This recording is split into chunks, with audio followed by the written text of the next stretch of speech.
você que vai assistir essa mensagem, nosso desejo é que você seja impactado, seja abençoado e que a palavra de Deus possa abrir seu entendimento, você tenha acesso a determinadas verdades relacionadas à palavra do Senhor e que a palavra possa impactar a sua vida, possa te abençoar, possa te levar a novos níveis de compreensão da grandeza e do propósito do Senhor para a sua vida.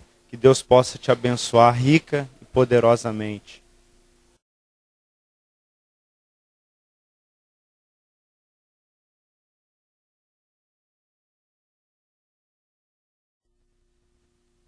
Eu creio, amados, que o Evangelho trata de uma realidade espiritual.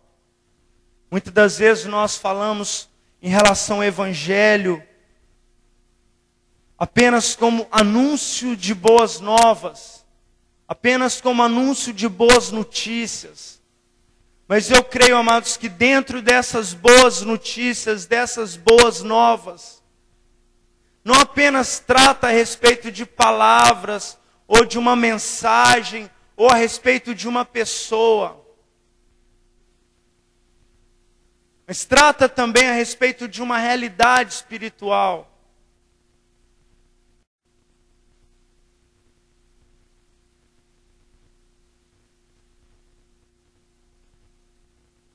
Que nós temos sido chamados para compreendermos, nós temos sido chamados para vivermos. E eu creio, amados, que durante esses dias, durante esse tempo de escola, o Senhor, Ele está nos chamando para que nós pudéssemos estar provando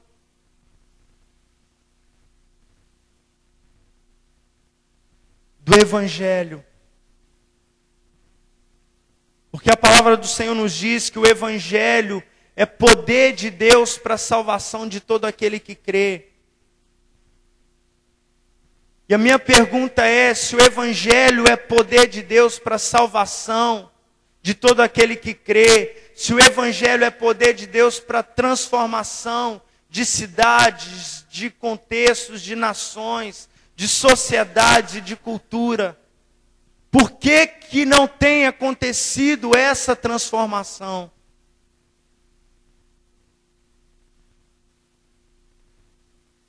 A falha, ela está onde? Ela está em Deus ou a falha ela está em nós? Ou a falha está no nosso conceito, na nossa percepção em relação ao Evangelho? Ou em relação ao nosso entendimento em relação ao Evangelho?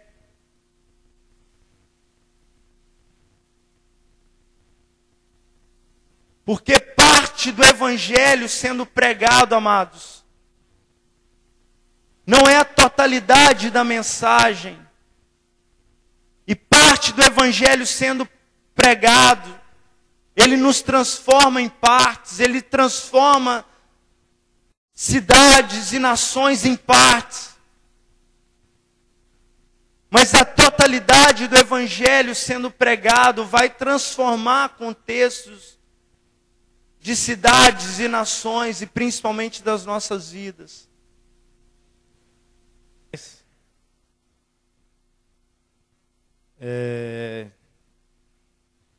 Então vamos para as nossas responsabilidades.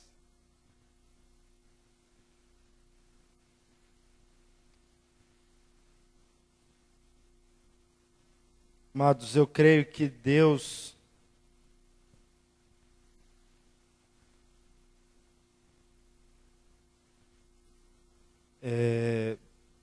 quer falar conosco, amém? E é tão bom, amados, quando a igreja ela tem a oportunidade de compartilhar aquilo que Deus está ministrando. E nesses grupos pequenos, eu creio que é necessário a gente ouvir, porque Deus ele quer ministrar as nossas vidas. Eu creio que a totalidade da verdade não vem muitas das vezes do pregador, do ministro. Porque eu creio que Deus ele tem comunicado verdades preciosas com a igreja. E eu creio que à medida que a gente vai alcançando, vai crescendo, vamos nos amadurecendo, nós vamos tendo acesso a coisas muito maiores, coisas muito mais excelentes. E eu gostaria de trazer para vocês uma definição, talvez, de evangelho que foi dito por um escritor, que esse escritor, ele foi uma das pessoas, talvez, que mais influenciou os escritores mais modernos hoje sobre a oração. E.M. Bound, ele era um metodista, viveu há um século atrás, e ele teve muitas revelações tremendas em relação a Deus, em relação aos princípios, em relação ao Evangelho. E algo que ele escreveu sobre o Evangelho diz o seguinte: que o Evangelho de Cristo não é movido por ondas comuns, não tem o poder de autopropagação, mas move como se move os homens que tomaram o encargo disso. O pregador, ele deve personificar o Evangelho. As características divinas mais salientes devem estar nele incorporadas. O poder do amor que constrange tem que estar no pregador como uma força relevante, fazendo parte dele, o dominando, fazendo-se esquecer-se de si mesmo. A energia da abnegação própria tem que constituir o seu ser, coração, carne e ossos.